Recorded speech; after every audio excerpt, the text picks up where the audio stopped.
மலை போல் குவிந்திருந்த மண்ணுக்குள் புதைந்திருந்த வீட்டுக்குள் 4 பேர் 4 நாட்களுக்கு பிறகு உயிரோடு மீட்கப்பட்டிருக்கிறார்கள்.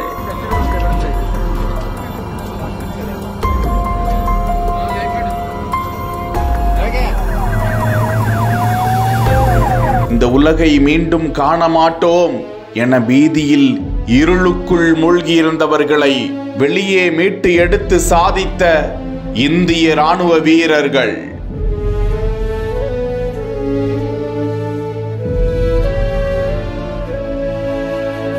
கேரள மாநிலம் வயநாடு மாவட்டத்தில் முண்டக்கை, அட்டமலை உள்ளிட்ட பல இடங்களில் மண் சரிவு ஏற்பட்டு பல இடங்களில் கடுமையான பாதிப்பு ஏற்பட்டு இருக்கிறது. மீட்பு பணியில் தேசிய மற்றும் மாநில பேரிடர் படையுடன் இந்திய ராணுவ வீரர்களும் களம் இறங்கி செயல்பட்டு வருகிறார்கள். இதனிடையே நிலச்சரிவில் சிக்கி உயிரிழந்தவர்களின் எண்ணிக்கை இதுவரை 326 என அதிர்ச்சி தகவல் வெளியாகி இருக்கிறது.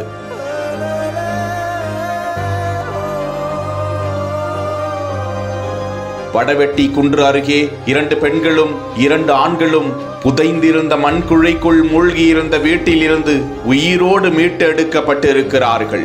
அவர்களை மீட்டு ஹெலிகாப்டர் மூலமாக விரைந்து செயல்பட்ட இராணுவத்தினர் மருத்துவமனைக்கு கொண்டு சென்று அனுமதித்து 4வரும் தற்போது சிகிச்சை பெற்று நலமோடு இருப்பதாக தகவல் வெளியாகி இருக்கிறது.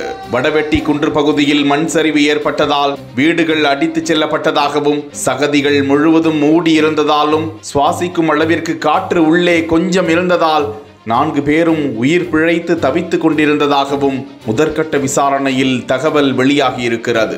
அதிகாரிகள் கூறியுள்ள தகவலில் மீட்கப்பட்ட நபர்கள் வயநாட்டில் உள்ள படவெட்டி குன்னுவில் சிக்கி தவித்ததாகவும் அங்கு ஒரு வீடு முழுமையாக மூழ்கி இருப்பதை பார்த்த அதிகாரிகள் விரைந்து செயல்பட்டு அவர்களை உயிரோடு மீட்டு கொண்டு வந்திருக்கிறார்கள் என்றும் அதில் ஒரு பெண்ணின் காலில் மட்டும் காயங்கள் இருப்பதாகவும் அவர்களுக்கு தேவையான மருத்துவ சிகிச்சை விரைந்து அளிக்கப்பட்டு வருவதாகவும் இராணுவ அறிக்கை கூறியுள்ளது.